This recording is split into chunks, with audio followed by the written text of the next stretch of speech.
maraming salamat sa iyo, Panginoon. Lord, wala kang magagawa kung wala ka. Dalangin namin, Panginoon, na linisin mo kami, Panginoon, hindi karapat-dapat sa iyo. Dalangin ko, Lord God, gamitin mo ako. Alam mo naman, Panginoon, na aking kakayahan. Dalangin ko, Lord God, ang salita mo magkaroon ng kapangyarihan sa bawat isa. Magkabilang talim, Panginoon, na papasok sa puso namin. Lord, nakilain ka, purihin ka sa pangalan ni Jesus. Amen. Purihin po ang Panginoon. Salamat sa biyaya ng Diyos.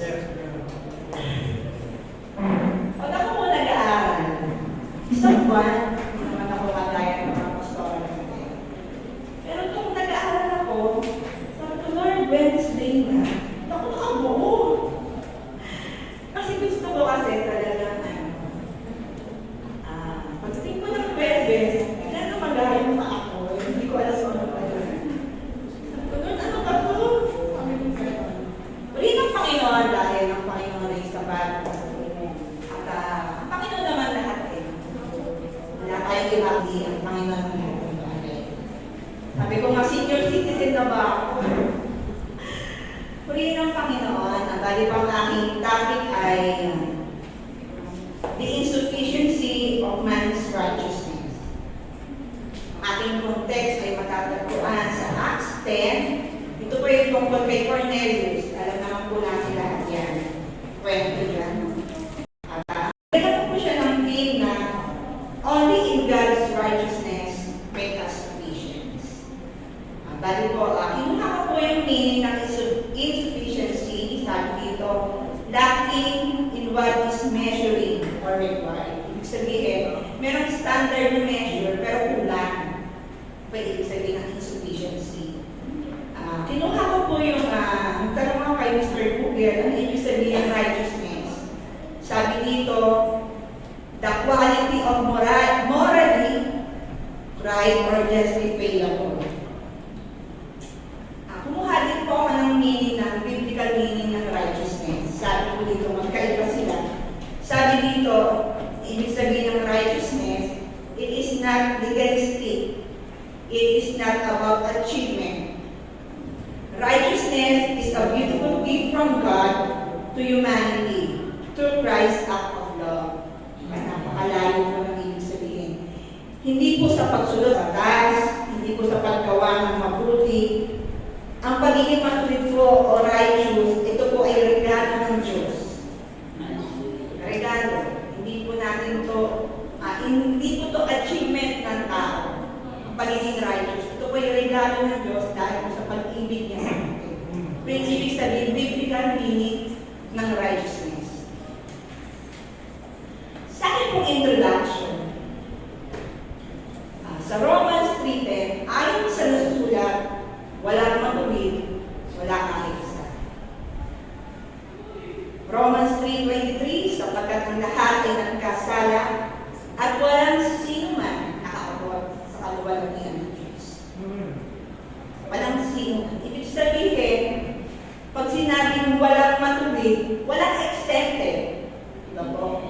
Kahit na gano'n pa po tayo ka-religyoso, religious na tao, hindi pa rin po tayo mabibilang na matuwid sa harapan ng Panginoon. Kahit na gano'n pa nag-iboto, kahit na ano pa ang kabutihan na ginagawa ng isang tao, hindi siya magiging sapat sa pamantayan ng Diyos para po tayo ay maging righteous. Walang kakayanan ng tao na maging matuwid, ito po ay binigay ng Diyos para sa atin. Sa sarili natin pagsisikap, hindi po tayo magiging matuwid kahit ano pong gawin ng tao. Sa ating context sa Acts 10, verse 1 and 2, sabi po dito,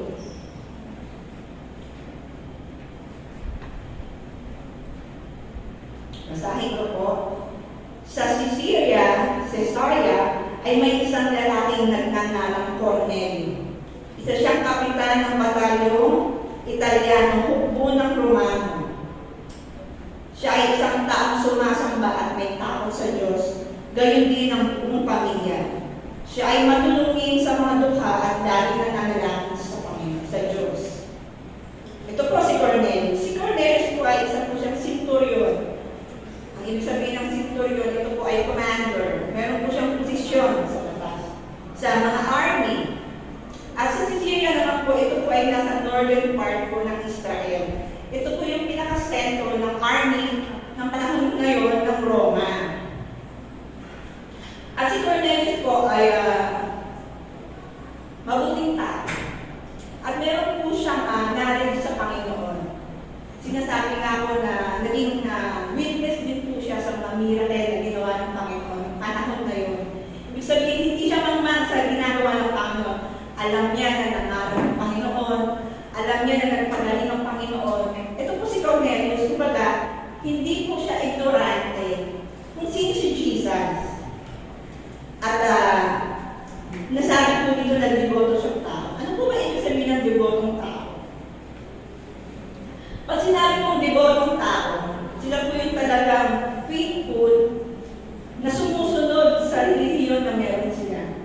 Ito po yung ibig sabihin ng deboto. Ako po marami akong lumaki kami sa pamilya nila tatay na nakadeboto sila. Mababait silang tao. Meron silang every 6 o'clock ng gabi nananalangin sila. Pagka naabutan mo ng 6 o'clock ng gabi nandun ka, mag-pray sila. Nakita mo talagang deboto sila sa pagiging ganun nila. Ibig sabihin ng deboto, kahit na anong cause, ginagawa po nila yung pamantayan na sinusunod nila. Ito po sila yung mga debotong tao. May takot sa Diyos at sumasama sa Diyos. Ito po yung katamayan ni Cornelius. Ito po yung righteousness ni Cornelius. At ang nakakatuwa po kay Cornelius, hindi lang po siya, buong pamilya niya po ay dinadala niya sa Panginoon. Matulungin at prayerful. Tulad po si Cornelius ng reliyosong tao na gumagawa ng panata, nagbibigay ng debosyon sa Diyos sa paraan na kakayanan niya. Ito po yung effort ng tao. At kung may kakayanan po ang tao na maging righteous, hindi na po kailangan ng Panginoon Diyos na ipako sa krus. Kasi kaya naman pala natin maging righteous. Diba po? Pero kahit kailan po hindi po natin magagawa yun. Sabi po sa 2 Corinthians 5:21, hindi nagkasala si Kristo, ngunit alang-alang sa atin, siya ay tinuring na makasalanan. Upang sa pakikipag-isa natin sa Kanya ay maging matuwid tayo sa harapan ng Diyos. Ang Panginoon lang po ang hindi nagkasala. Di ba po? Kaya po siya lang ang matuwid. Kaya po yung kasalanan ko at yung kasalanan po ng bawat isa sa atin ay inako ng Diyos. Yung relasyon na nasira, nireconcile ng Panginoon. Nagkaroon po ng restoration yung relasyon ng Diyos sa tao. Kaya po, kung tayo nakikipag-isa sa Panginoon, nagkakaroon po, nagiging matuwid tayo dahil sinusuot po sa atin ng Panginoon yung righteousness na nagmumula po sa Panginoon. Okay po. Okay, so number 2 po. Number 2 na po kagad ako. Number 2 po, sabi dito, God recognized Cornelius. So verse 3 and 4, minsan, bandang alas 3 ng hapon, nagkaroon siya ng isang pangitain. Kitang-kita niyang pumasok ang anghel ng Diyos na siya'y tinawag, Cornelius. Tumingin siya at takot na nagtanong, ano po iyon? Sumagot ang anghel, nasiyahan ng Diyos sa iyong mga dalangin, sa pagtulong mo sa mga dukha. God recognized Cornelius in his prayer time. Nasiyahan ang Diyos sa kanyang dalangin. Nirecognize ng Diyos yung prayer ni Cornelius. Sabi nga po sa Isaiah 55:6, hanapin mo si Yahweh habang siya'y matatagpuan. Manalangin ka sa kanya habang siya'y matatagpuan. Alam niyo po, meron akong napanood sa Facebook. Isang Muslim. Sabi niya, kami mga Muslim, tinuruan talaga ng Quran. Sabi niya, simula pagkabata pa, ang pamilya namin, ang aking tatay, ay tinuro sa amin talaga yung Quran, yung Biblia po. Tama ba? Biblia siya ng mga Muslim. Sabi niya, talagang sinusunod ko yung faithfully sa Panginoon mula pa pagkabata. Tapos sabi niya, pero bakit Bakit parang kulang? Bakit kahit na sinusunod ko yung Quran na tinuro sa akin ng tatay, bakit parang may kulang sa akin? Sabi ka ng Muslim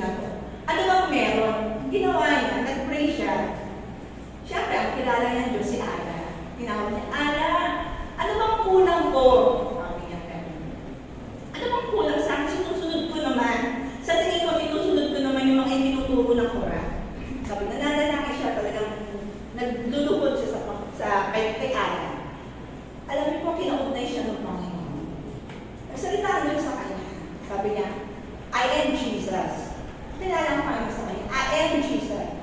Ako lang ang makakapagpuno sa'yo. Dahil Muslim po siya, hindi po siya masyadong kay Jesus, sabi niya. Ay, sino Jesus? Sabi niya gano'n. Tapos natigil siya sa prayer niya. Sabi niya, sino ba itong Jesus na to? Sabi niya gano'n. Naalala niyo po yung classmate niya na isang Christian. Sinesyaran pala siya ng classmate niya ngayon. Ginawa niya, tinawagan niya yung classmate niya. Sabi niya, nagpipray ako kay Ala, may nagsasalita sa akin. Sabi niya, I am Jesus now. Sabi niya, sino ba to? Alam niyo po, inintroduce na yung classmate niya, si Jesus. Alam niyo po yung verse na sinabi ng kanyang classmate. John 14:6. I am the way, the truth, and the life. No one come to the Father except through me. Alam mo yung lahat ng question niya sa Panginoon. Yung lahat ng hinahanap niya sa Panginoon. Para siyang yung blood na tinanggalan ng tali ng Panginoon. Alam mo, hindi niya kilala si Jesus. Hindi niya kilala si Jesus, pero dahil sa panalangin niya, at dahil sa kauhawan niya, at dahil totoong naghahanap siya sa Panginoon, kinaugnay siya sa Panginoon. Praise God. Purihin ang Panginoon. Kaya sabi ko sa Isaiah, hanapin mo ang Panginoon habang natatagpuan mo siya. Imposible na nanalangin tayo na hindi kakaugnay ng Panginoon. Ito po, isang buhay na katotoo, isang Muslim. Hindi niya kilala si Jesus. Sino si Jesus? Pero ang sabi ng Panginoon, I am Jesus.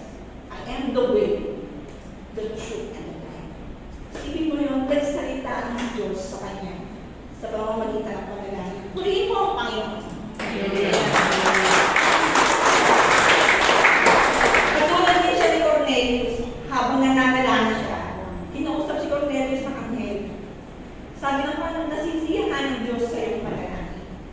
Kaya po, nirecognize ng Diyos si Cornelius sa kanyang prayer. Pray pa ang Panginoon.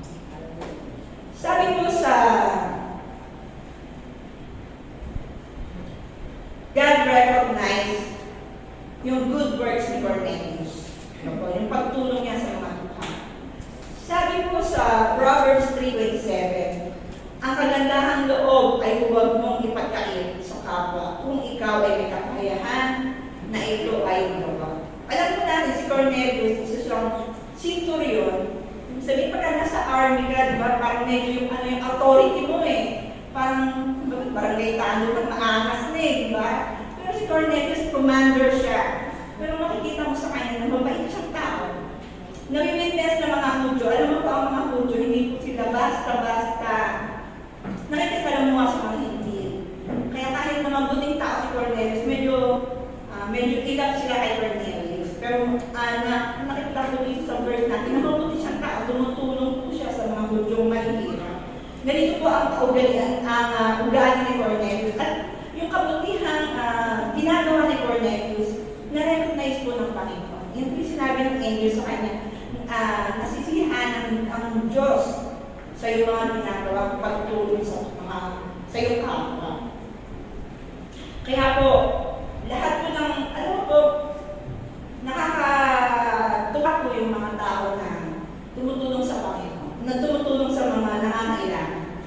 Nakaka-bless sila at hindi po binabaliwala ng Panginoon yung bawat pagtulong natin. Kaya kapag sinabi ni Tatay Ray, kapag tumulong ka sa kapwa, isipin mo na wala siya kakayanan magbayad sa'yo. At tama yung sinabi ni Tatay Jerry. Kasi ang Panginoon hindi siya nagbabayad ng sapat. Sobra-sobra siya magpatubo sa mga taong tumutulong sa mga dukha. Ganito po yung ugali ni Cornelius. Ang number 3 po, Pastora Nipay, ako magpahal. Okay po, ang number 3 po is Cornelius vision, Peter vision, the Gascon. Number 11 po is Cornelius. Yung naging vision po ni Cornelius sa verse 3, na kinausap po siya ng angel. Ito po yung encounter ni Cornelius doon sa angel. Sa verse 4 po, kinoment po ng Panginoon yung mga good works niya. Verse 5 and 6, ito po yung malinaw na instruction ng Panginoon kay Cornelius. Napakaganda po ng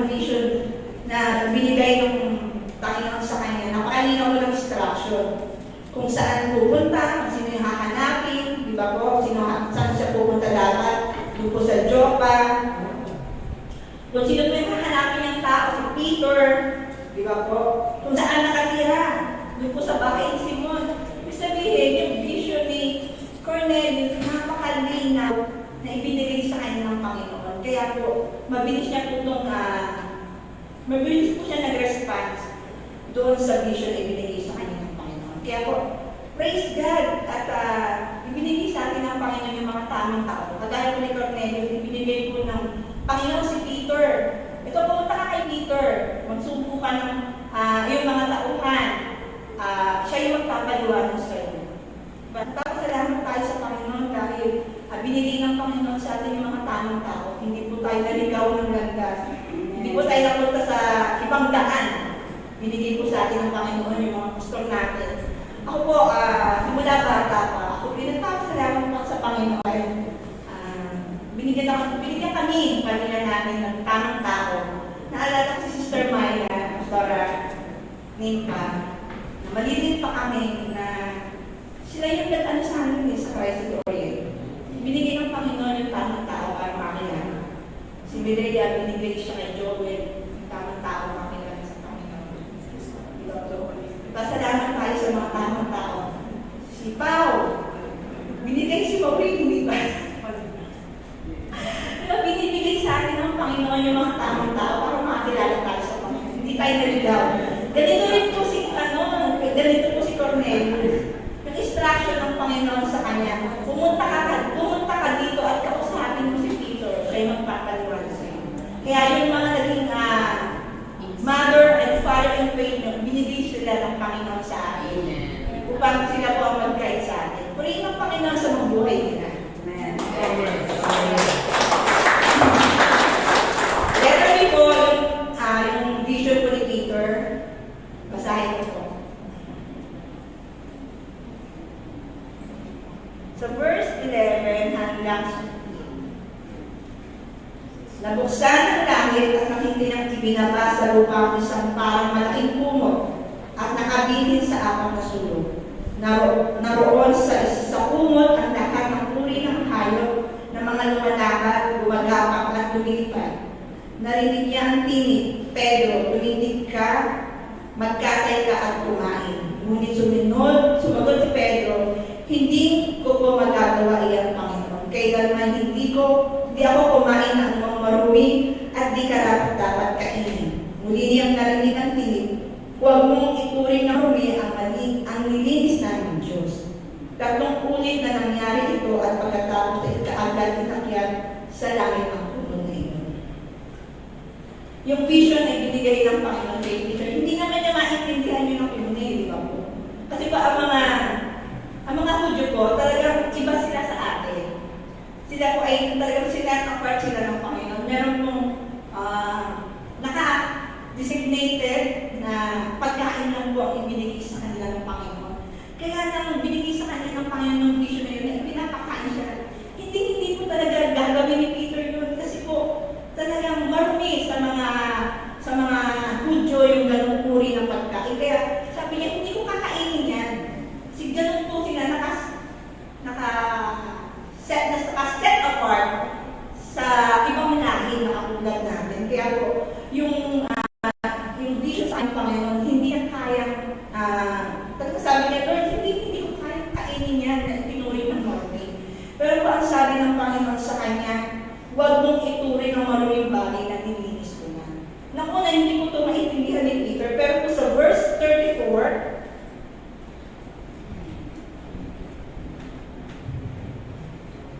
sabi po sa verse 34.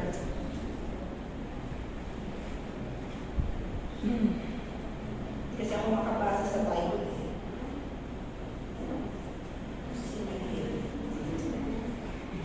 Ayan.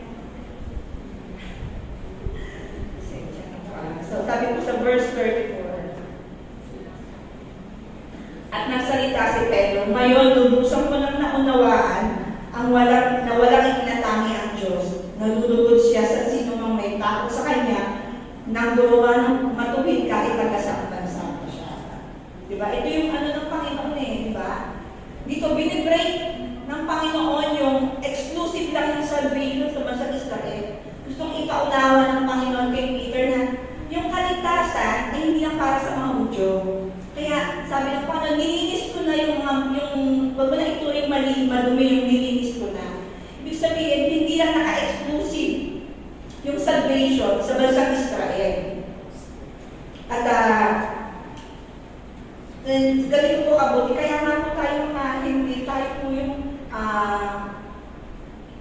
katulad po tayo ni Cornelius na inilinis din ng Panginoon dahil sa kabutihan ng Diyos. Kaya po, napakabuti ng Panginoon dahil yung binirate niya po yung exclusive lang para sa mga Jew yung kaligtasan at yung kadubusan po ng kasalanan hindi lang para sa bansang Israel, sa lahat po ng tao. Binigay lang po ng Panginoon sa bawat isa. Kaya purihin po ang Panginoon dahil binilang din tayo ng Panginoon na matuwid at nilinis ng Panginoon.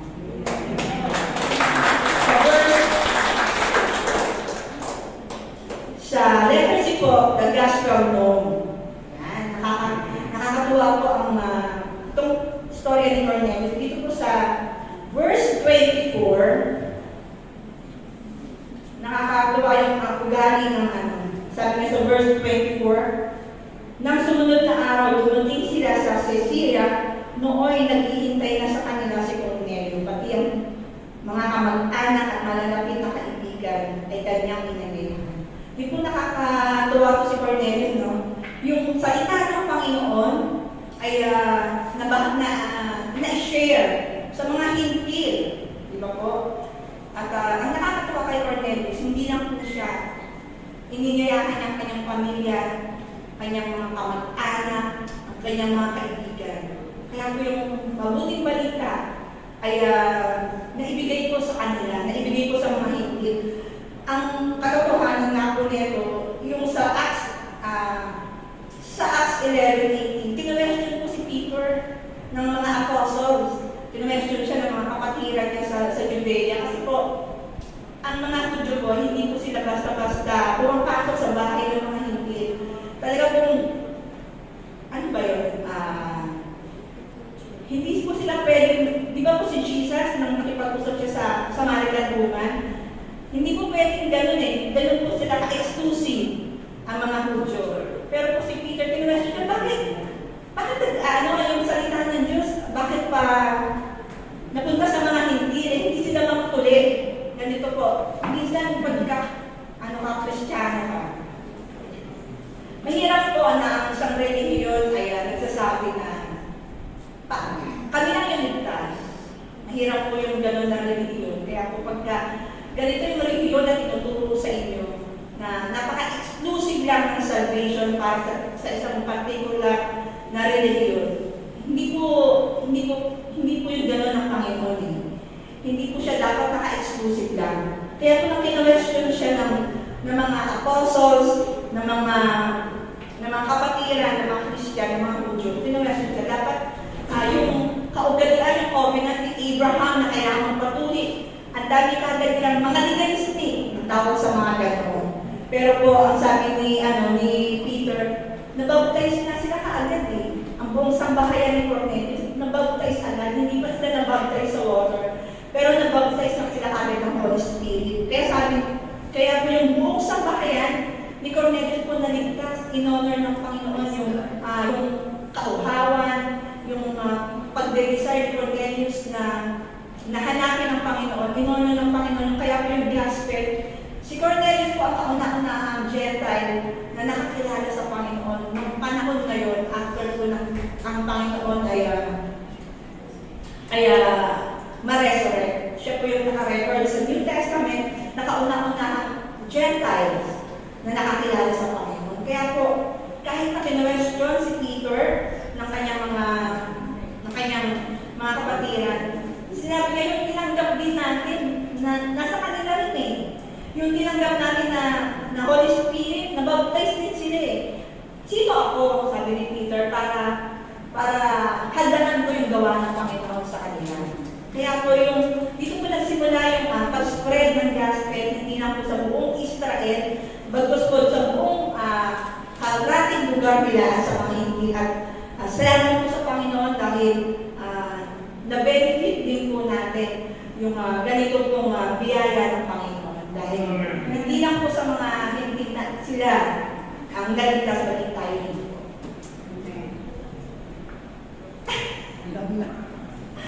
Purihin po ang Panginoon, napakadali lang po ng aking text, ang aking verse.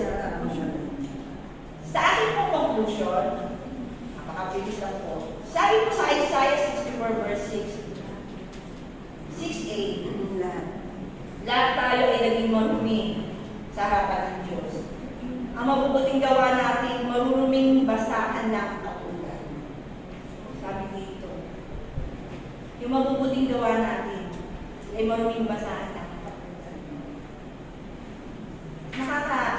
Tinuring po ng maruming basahan lang ang mabubuting gawa natin. Yung malinis na basahan, may pakinabang pa, di ba po? Ibig sabihin, nakakalinis pa siya eh. Yung malinis na basahan. Pero kung yung maruming basahan, wala siyang pakinabang. Ibig sabihin, yung mabuti mong gawa kapag wala si Kristo, maruming basahan lang siya sa harapan. Bakit po gano'n? Kasi po, kapag ang tao kaya maging righteous sa harapan ng Panginoon, magiging humble ka. Pwede tayo magbanag sa Panginoon. Kaya ganito yun eh. Maruming basahan lang para walang sino man ang pwede magbanag sa Panginoon. Purihin po ang Panginoon. Siya ang sa Panginoon.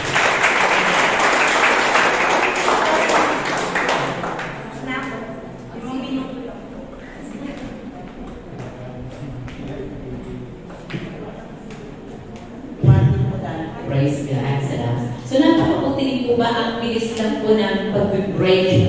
Alam niyo po, siguro a little bit natuwa lang ako doon sa kanyang tatlong ginamit. Mula po sa pag-break kay Cornelius, sa kanyang spiritual na blindness, para maunawaan niya at makilala ng gusto ang Diyos, ang Panginoon ay pumasok sa buhay niya. Nag-break ang lahat ng kanyang blindness. Lahat ng kanyang pagkakilala sa sarili, inayos at itinama niya ang buong Panginoon. Pagdating naman po kay Peter, makikita po natin na yung pag-break ng tinatawag culture po niya sa buhay. Masyadong mataas ang tingin ni Peter sapagkat napakataas ng kanyang pagkilala sa kultura na mayroon po sila. But at the end ng pag-break ng kanyang tunay na pagkatao, ng kanyang pagkilala sa culture na mayroon siya, binago ng Panginoon. Nagkaroon ng tinatawag cross culture para abutin ang mga hindi.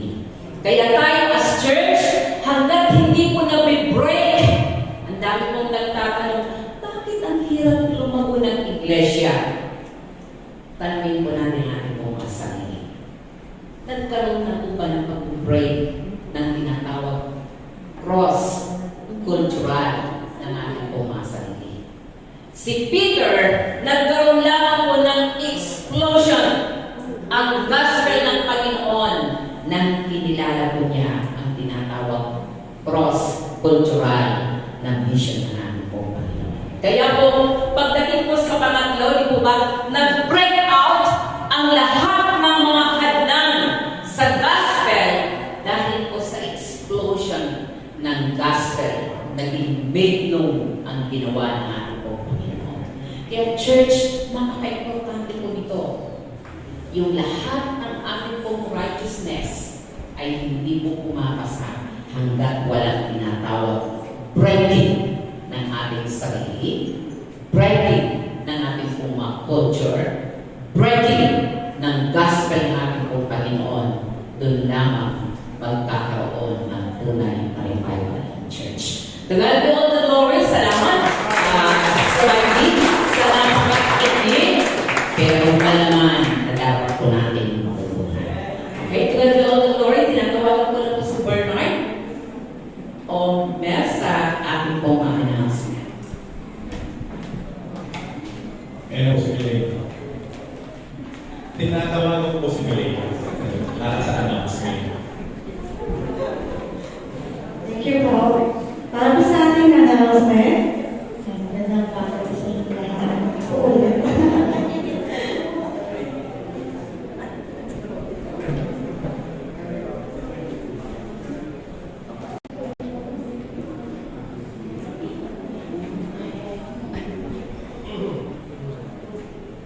Kaya po, patuloy pa namin gagawin libahan sa ating evening service every Wednesday at 6 o'clock p.m. via Zoom, live on SMK Christian page. Meron din po every Friday ang ating prayer meeting at 6 o'clock p.m. via Zoom, live on SMK Christian page. Ayan po ang ating topic for April. So, yung next po. Ayan. April 28, Reaching Beyond Borders as Credible Witnesses by Pastor Ayn Sige po. Salamat po sa nag-usher kanina. So, April 28, Sister Nancy de la Cruz, Sister Liza Parada, and Madeline Malahal. Ayan po ang ating offering verses para sa April 28, si Brother Mario Bueno. At para po sa ating first Sunday of the month, patuloy po natin ipanalangin ang may mga karamdaman. At ang ating face-to-face prayer meeting every last Friday of the month, 4 o'clock to 5 p.m. dito po yan sa SMK Church. Tapos na po yan. Ayan po ang ating free concert evangelism on April 28, 2024. Dito rin po yan sa SMK Church.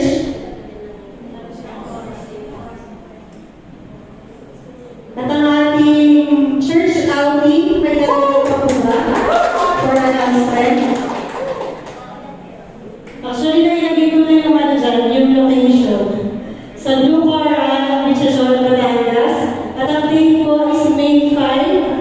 So, approach na lang po si Sister Heidi at saka Sister Nancy para po sa ating payment. Last day po ngayon, Pastor, diba? Last day po ang payment ngayon, kaya mag-full payment na po kayo ngayon. Yung mga hindi pa po nakapag-full payment. Sige po. Other announcement, may emergency meeting ang council after the service po. Sa iba pong department, may announcement po ba? Ano na lang, last Friday natin. Sige po, kung wala na po. Kung wala na po tayo ito ngayon, ano yung brother dito? Nagawa na po yung youth 1 p.m. Nagawa na po yung 1 p.m. Nagawa din po. Okay po. Sige po, And ang simple po na sa lang, yung candidates for this set, word of this please make sure that you approach Sister Vanny. So, hindi po siya sa pilitan. So, if you feel that there is a need for you to undergo word of this set, please approach Sister Vanny po. Ilis na po, since there will be seminar to be held, diba? So, need pa to understand yung word of this set. Thank you po. last Saturday po na April 9 a.m. po dito po sa church. Yung magpapawater sa Saturday na po, kung sino po yung magpapawater ng PC, may seminar po on Saturday na po. 9 a.m. po dito sa church.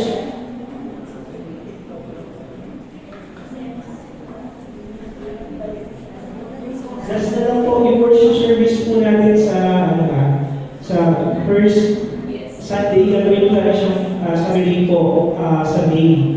So instead of May 5, May 4 po, since yung May 5 is our church outing, so inaasahan ko na bawat isa yung magdala na kayo ng mga oras. Worship service po ng Sabado ng 9:30 a.m. Same pa rin po yung time, yung araw na pinagawa. Salamat po.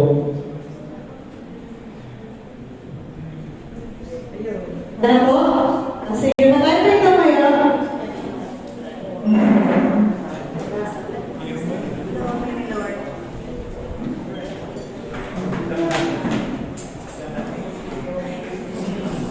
So, ikalaro lang po yung para naunawa natin. Yung ating fourth church is a Sunday. Ang church service po is on May 4. Saturday, same time. Kung po kayo pupunta rito ng Sunday, dahil kayo lang po mag-isa dito. Lahat po kami nasa Blue Aura. Maaga po kayo para sa next Sunday mo. Okay? Yun lang po. Ano ba? Yun lang. So, let's pray. Sister Mena, yung po yung mag-pray. Sige po tayo, may manalangin. Hallelujah, Lord, purihin ka, O Diyos, sa oras ito, Panginoon. Salamat po sa araw nito na pinagkalawa sa bawat isa. Purihin ka, Ama, sa aming napakinggan at nawala, Lord God, ito yung tumanig sa aming mga puso at isipan, Lord God. Ang iyong salita ay dalawin namin sa pang-araw-araw namin gawain, Panginoon. Salamat, Panginoon, sa patuloy na biyaya at gabay na pinagkakalawa sa bawat isa. Dalahin ko, O Diyos, na sa aming pansamantalang pag-iwa-iwalay, Lord God. Patuloy mo kaming patnubayan, Panginoon, ang mga malalakad, ang mga sasakay, Panginoon, ang mga magmamaneho, Panginoon. Ikaw, O Diyos, ang patuloy na bumabay sa amin, makalitin kami na ligtas at payapa sa aming mga tahanan. Purihin ka, Ama, sa iyong matas na pagpuloy. Pasalamat sa mga pagyanayang pangalan ng iyong anak na si Jesus. Ang pag-ibig ng Ama, biyaya ng Diyos Anak, at ang patnubay ng Diyos Espiritu Santo ay manatili, ngayon at magpakailanpaman. Amen. So, sandali po muna. Huwag na huwag mo niya magpatugtog.